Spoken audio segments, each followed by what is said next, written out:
નમસ્કાર મિત્રો, અમારી કેઆરટી ગુજરાતી ચેનલમાં તમારું સ્વાગત છે। મિત્રો, અત્યારે હાલની સૌથી મોટી અને દુઃખદ ખબર સામે આવી રહી છે।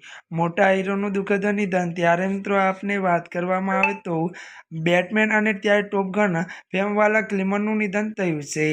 જ્યાં મિત્રો વિગતવાર વાત કરીએ તો હોલિવૂડ અભિનેતા વાલ કિલ્મરનું 65 વર્ષની વયે અવસાન થયું છે અને તેમના મૃત્યુનું કારણ ન્યુમોનિયા હોવાનું કહેવાય છે। વધુ જણાવી દઈએ કે તેમની પુત્રીએ મૃત્યુની પુષ્ટિ કરી છે તો 2014માં ત્યારે વાલ કિલ્મરને ગળાનું કેન્સર થયું હતું।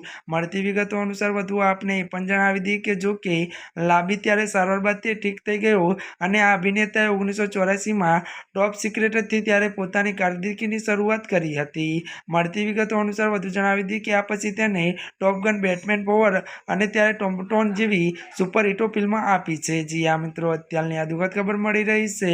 ત્યારે મિત્રો આજના માટે આટલું જ। અમારી ચેનલમાં મિત્રો જો તમે નવા હોય તો અમારી ચેનલને મિત્રો તમે લાઈક, શેર અને સબસ્ક્રાઈબ કરી દેજો। ધન્યવાદ।